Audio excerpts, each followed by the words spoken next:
We're all adults here, right? Realists. I think we can all dispense with the silly notion that life is all butterflies and puppies and cupcakes. Happily ever after is a Hollywood myth. Take you, for instance. You graduate high school, you're on a high. Then college starts, the work piles up, you're stressed out and poor, living on ramen noodles and corn nuts. With the Red Sea and the Egyptians behind them, the Israelites thought that the hardest part was behind them, too. After all, God promised them the land. All they had to do was take possession of it, right? Well, not so fast. There were some other people who occupied the land who, understandably so, had an opinion on the matter. Not to mention the fact that the Israelites were not exactly the most organized or well-behaved bunch. The whole enterprise of the Israelite conquest of Canaan was messy. Now, what you're about to learn is controversial and has implications not only for nations and states currently at odds over real estate in the Middle East, but to the extent that world issues matter to you, it has implications for you too. You might also find it interesting to note that academics who have historically found it easy to dismiss the biblical accounts are finding it harder to do so.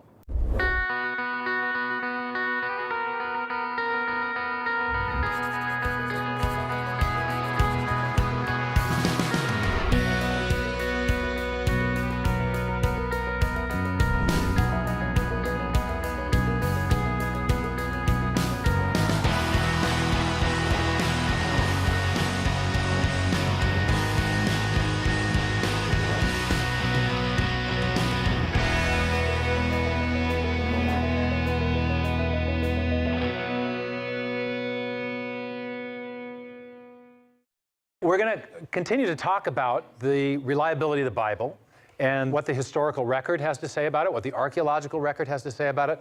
And you'll remember last time we were talking about the evidence for the historicity of the Exodus. And at the very end of the lecture, I discussed this incredible find, which is actually also evidence for what we're going to talk about today, which is the entrance of the Israelites into Canaan and the destruction of many of the Canaanite cities in accord with God's command and what the Bible says about it and what the extra-biblical archaeological record has to say as well. And we're going to argue, as we've been arguing, that the evidence from these extra-biblical sources, both archaeological and documentary, provides substantial corroboration of the reliability of the Bible.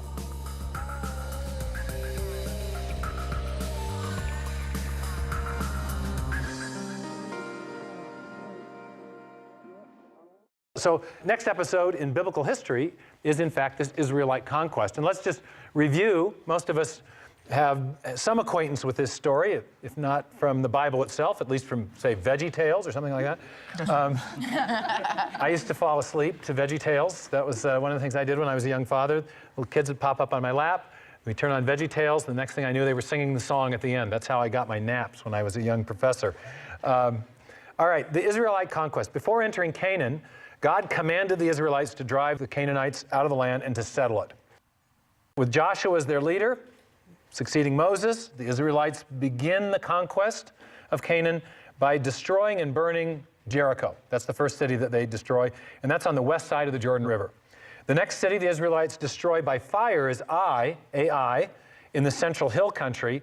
And then the third and final city that the Israelites destroy under Joshua, again by fire, is Hatzor. We're going to see that these are very important cities for corroborating the biblical account because they are specifically mentioned as having been destroyed by fire. In an ancient time, when one people conquered another and burned the city by fire, the fire would leave all the underlying metal objects and various kinds of artifacts around, remains of the material culture, and typically what would happen is that then people would just build right over the remains of the fire. So fire layers are incredibly significant for archaeologists because they allow you to go and locate events and then see what the remains were.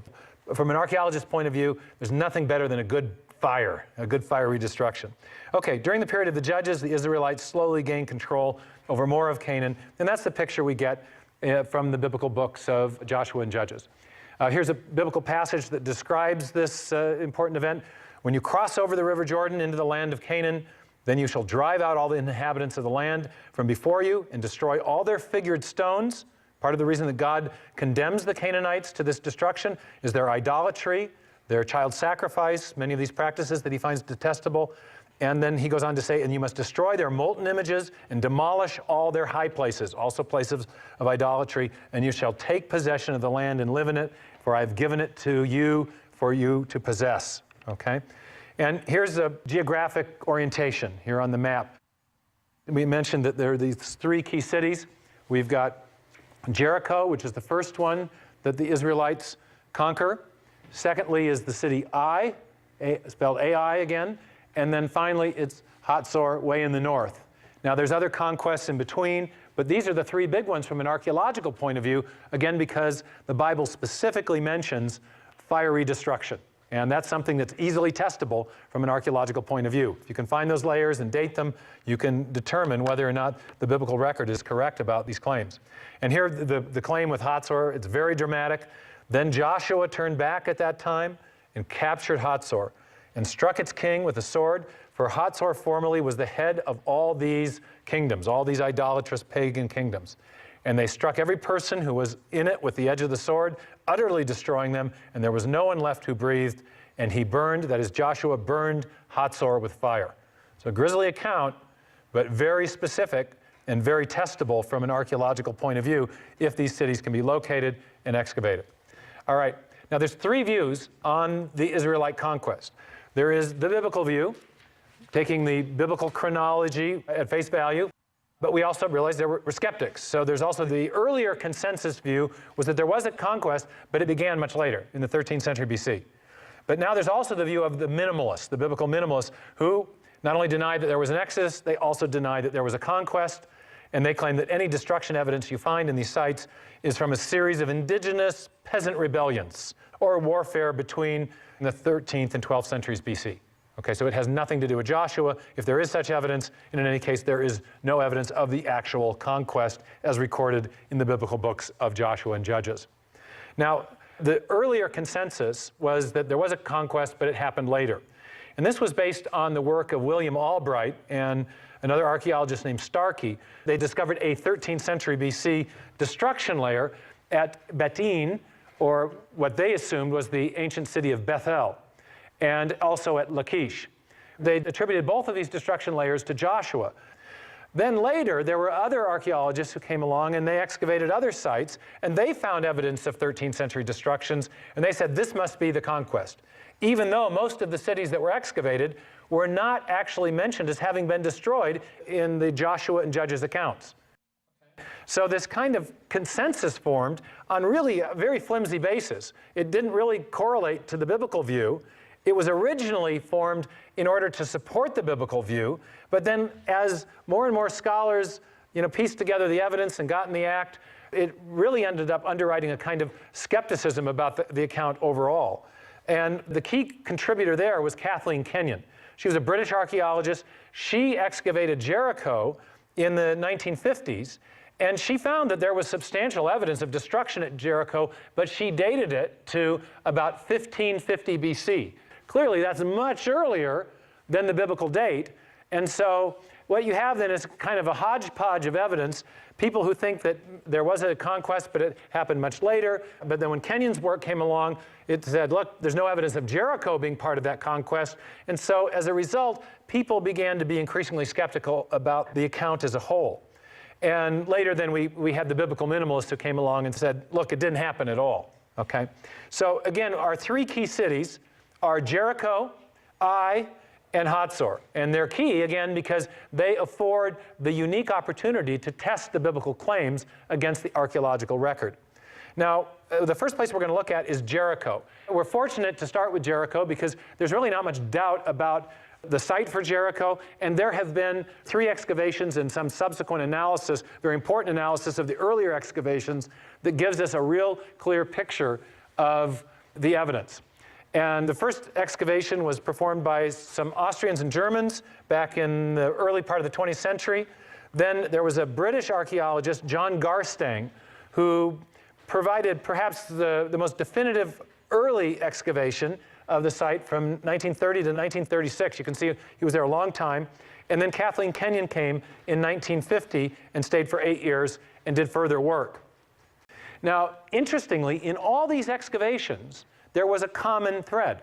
And that thread is that there was plenty of evidence of destruction of Jericho. There was lots of destruction evidence, and much of it, interestingly, especially highlighted by Garstang, matched the biblical record. First of all, there were walls, big walls around Jericho, and they were impressively fortified. The outer stone retaining wall, or what some of the archaeologists called a revetment wall, held a steep plastered glacis. On top of this retaining wall, there was an upper red brick mud wall. It was estimated to be about 4.5 feet thick and about 12 feet tall. And we've got a picture of that back here on the board. We've got the retaining wall, or revetment wall, and then on top of it, there's a red brick structure, okay? And in the archaeological excavation of Jericho, there was evidence that this wall had fallen, and I'm going to now show you a kind of cross-section, and it's going to be on the screen over here, actually, okay? So you had this red brick wall on top of the retaining wall, and then at some point it was destroyed, and the wall, oddly, fell outward. It fell outward and then left the remains of all those red bricks that were on the top of the wall right in front of the wall, making a kind of ramp that would allow invaders access into the city.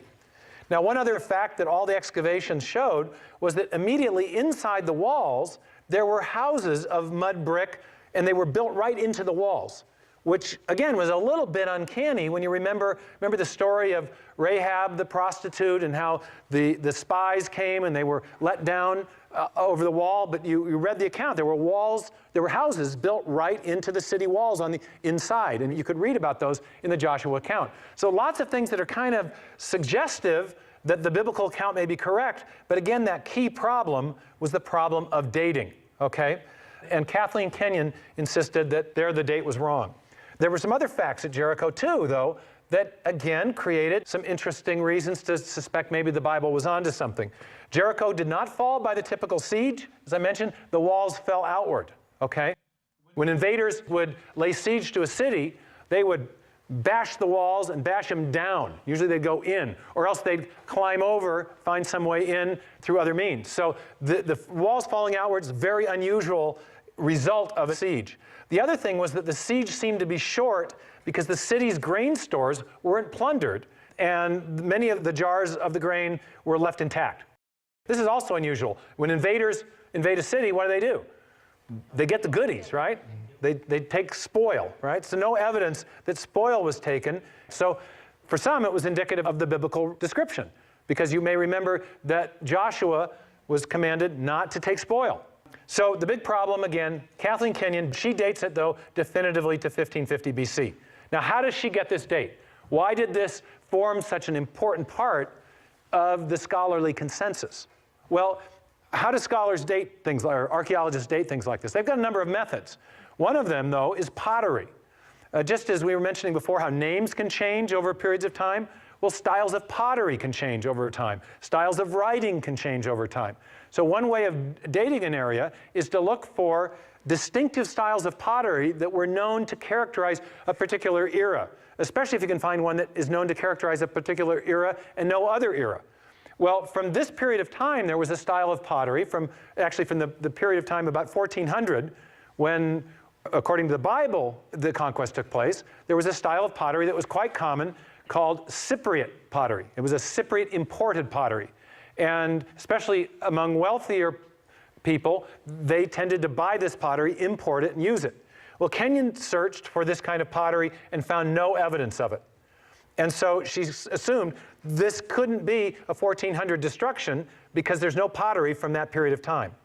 And so she attributed the destruction either to the Egyptians or to another people called the Hyksos. But then a new development took place. This was about 1990, more than 30 years after she finished her excavation. An archaeologist named Bryant Wood, whom you saw in a video clip in the last lecture on the Exodus, went and examined all the records of the previous excavations. He got to go in and look at the pottery that had been collected. And he discovered, first of all, that whereas Kathleen Kenyon said there was no imported Cypriot pottery, that Garstang, the earlier archaeologist, had found a whole load of it. And he said, wait a minute, there's something wrong here. It turned out the problem in Kenyon's excavation was that she was excavating only a poor quarter of the city. But the Cypriot pottery, remember what I said about it? Wealthy people. Wealthy people used it. And Garstang, who excavated the wealthy quarters of the city as well, found a lot of this Cypriot pottery. So that was actually a positive piece of evidence that all this destruction evidence that was so suggestive of the accuracy of the biblical account could now be kind of recalibrated in terms of time. It suggests now that all that evidence is the result of a 1400 BC destruction, not a 1550 destruction. Okay? Now, one other piece of evidence that I think is really cool, partly because we've got some show and tell to go with it, is that Kenyon overlooked something else, something very important. She overlooked Egyptian scarab seals that had been found in Jericho burial grounds. And they were seals that mentioned 3 Egyptian leaders: Hatshepsut, that Egyptian pharaohess that we discussed earlier, Tutmosis III, and Amenhotep III. And I'm going to turn the board over here so we can understand why this evidence is so significant. And we're also going to get a sample of an Egyptian scarab. Now, these are really cool because they are preserved nicely, all right? They're called dung beetle scarabs. For some reason, the Egyptians really thought dung beetles were cool. These are beetles that crawl around on, dung, all right? So I don't know why you'd worship something like that, but, whatever floats your boat, I guess. Not that we're defending relativism or anything, okay? All right. And then on the other side would be an inscription, right? And the inscription could be a minor official, or it might mention, a pharaoh. It might be a minor official who's serving a pharaoh. In any case, in the Jericho burial grounds, you have inscriptions that are mentioning pharaohs that were not even alive yet in 1550 BC. What's that show about when the destruction happened? It was later. Had to be later. It's got to be after that, doesn't it? Okay. So another piece of evidence that shifts the dating. Now, the 3 pharaohs I mentioned were alive in this period of time from roughly the 15th century BC to the beginning of the 14th century BC. So when you take that evidence collectively, it suggests, again, a later date for the conquest, and one now that suggests all that key evidence is actually supportive of the biblical record. The Bible says 5 or 6 key things that you can also corroborate by examining this extra-biblical archaeological evidence. Here's some points of agreement. The Joshua account and the archaeological excavation of Jericho agree on the following points. Jericho was a strong, fortified city with walls and a gate. You can read about that in the verses that I put on the slide, Joshua 2:7 and 6:5. The attack occurred after the spring harvest. As evidence of that, there were full grain stores found in excavation, indicating destruction soon after the harvest. Joshua 3 and chapter 5, verse 10, mention that the attack was after the spring harvest. The walls collapsed outward. I'm going to go back to that earlier picture because I want you to see this, because it brings, sometimes when you have an archaeological investigation, it actually illuminates a part of the biblical text that maybe didn't even seem that significant to you. If you go to Joshua 6, chapter 5, the Lord's speaking to Joshua, and he says, when you hear the trumpet sound long blasts, have all the people give a loud shout. We all know this story, right? Then the wall of the city will collapse, and the people will go up, every man straight in. Okay? Now, can you see how this archaeological evidence illuminates that passage? It says that the people, once the walls collapse, the people can go up and straight in. Well, if the walls fell outward and formed this rubble, it formed a kind of natural ramp that allowed Joshua's soldiers to go right in over the top of the walls. And so it's quite an extraordinary kind of insight into what actually happened that comes from the excavation. Back to our points of convergence here. We've got walls collapse outward, allowing soldiers access to the city, but the city was not looted. Numerous grain jars were found full, intact, no looting, but the Israelites were specifically forbidden to plunder Jericho. You can read about that in Joshua chapter 6, verse 17. The city was destroyed by fire. Excavations reveal a conclusive fire destruction layer. Okay? The book of Joshua says so, chapter 6, verse 24, and the archaeological record concurs. And the conquest of Jericho dates to roughly 1406, 1400 BC, in accord with the biblical chronology, And the evidence confirms those dates. Now, when you compile all that, it's a pretty impressive list, isn't it? And that's, again, what I mean by the specificity of corroboration. When the Bible makes very specific claims, it invites very specific testing. And the excavation is one of the ways that you can test these claims.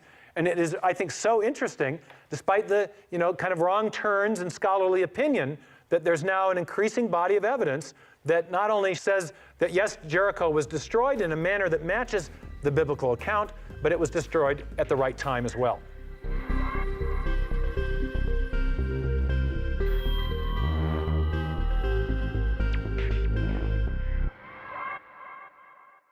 Now, remember we said there were 3 key cities in getting the picture of the conquest. The other city I mentioned was Ai. We've got 3 proposed sites for Ai, and that has been part of the problem for the archaeologists. The first site was the one called Et Tel, but Et Tel was not inhabited during any of the conquest dates, the 1400 BC date, and it did not fulfill many of the geographic clues or requirements of the location of Ai. And some of the archaeologists that are now trying to excavate this area have actually used the Bible's geographic descriptions to look for topographical features in modern Israel that match.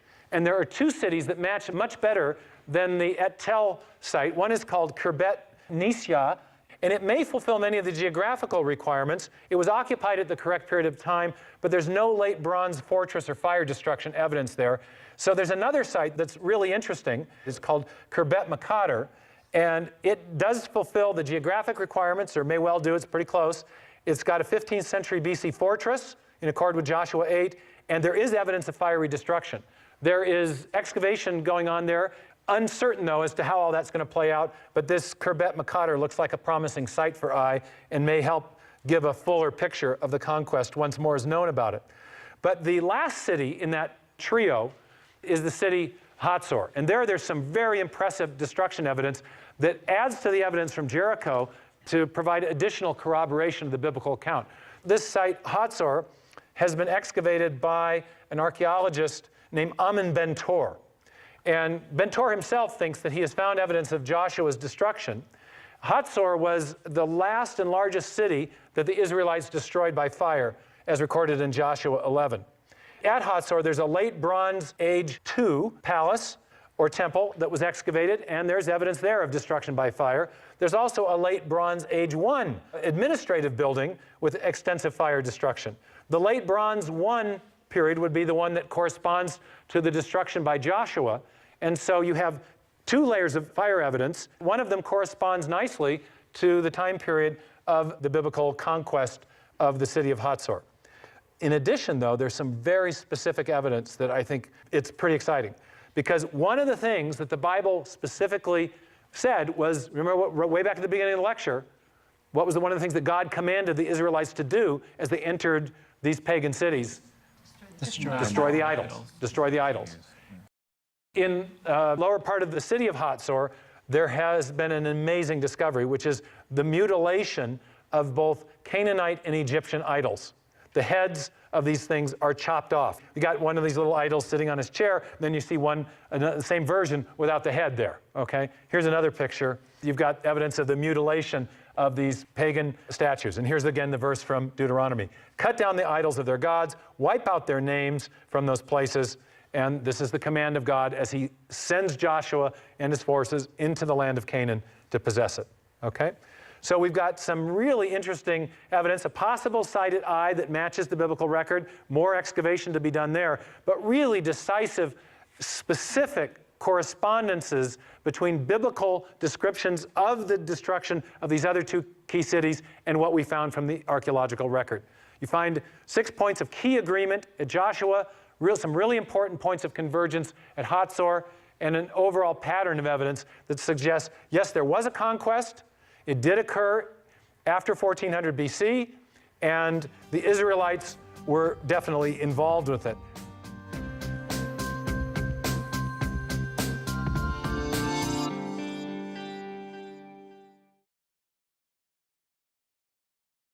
Okay, one more class of evidence concerning the conquest. As we discussed in the preceding lecture on the Exodus, there's actually inscriptional evidence mentioning the Israelites in Canaan. We saw this fragmentary inscription that mentioned Ashkelon and Canaan, as well as a partial mention of the word Israel. We saw the Amarna tablets that were describing the invasion of Canaan by the Habiru.